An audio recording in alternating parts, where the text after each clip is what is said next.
Now is the time to imagine a better future. As we gird our loins for a potentially revolutionary period barreling towards us like a runaway freight train down a mountain, if there's one thing we can do to prepare mentally, it is to use our imaginations. Americans are a creative people.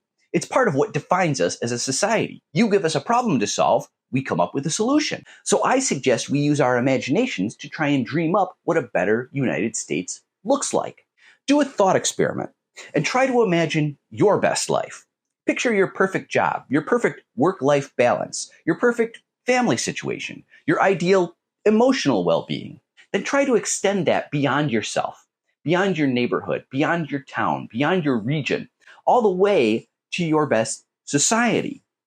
What can you come up with? Free healthcare. Boom. Obviously. What else? Good schools. Of course. But maybe not schools that function mostly to prepare a person to work for a corporation. What aren't we teaching our kids that they need to know? Peace. That seems like an important one. Scans as a little idealistic, hard to take seriously. But if I'm imagining my ideal, that's what we're shooting for, right? An end to war? At a minimum? Personally, I like that ideal. Not a fan of dying from bayonet or grenade or missile wounds, so peace. Okay, now we're getting somewhere. A big expensive military.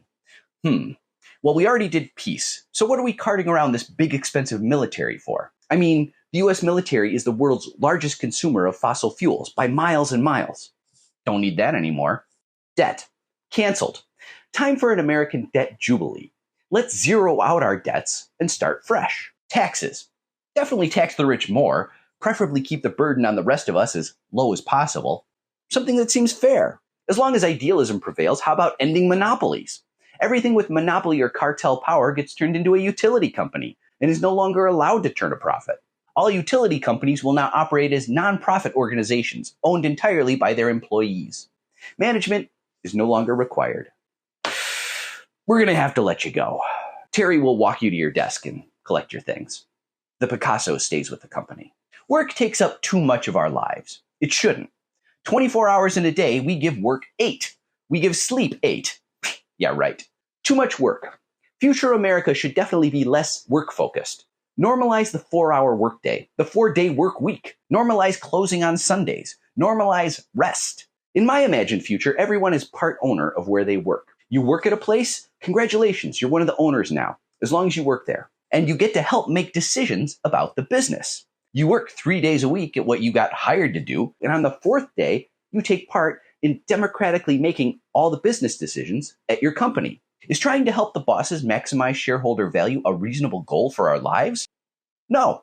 Let's stop doing that. My perfect society has real vacation time. Do like Europe does. Take August off. Normalize 3 or 4 weeks in a row. In my perfect world, I can imagine having friends over on a weeknight. I imagine having energy to entertain people on a weeknight. Can you imagine a society with siestas? I can.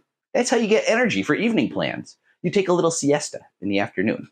My perfect society has organizations where people help each other out. Call it mutual aid, where people know all their neighbors and treat them as best they can, as fellow human beings. We should build local organizations where we help meet one another's needs for childcare, healthcare, mutual assistance. Right now, our society puts business profits ahead of human needs. Necessary things like healthcare or having a roof over your head become opportunities for business to extract profits. I say it's time to stop putting capitalism's need for growth and profits ahead of our need to live. Business profits are not a worthy goal for society. Supporting human life and the needs of the human beings who make up our society is a worthy goal. We don't have to accept whatever this is that our ancestors gave us. It is possible to imagine different, better things, a better way of life for you and your children and grandchildren, a happier life, an easier life, as a goal for us as a society. Let's put our brains to work and try to get there, because people got us into this mess. People will get us out. We are those people.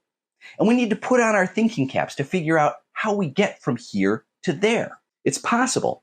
It won't happen overnight, but through a series of choices that we make together along the way. Let's make them pay.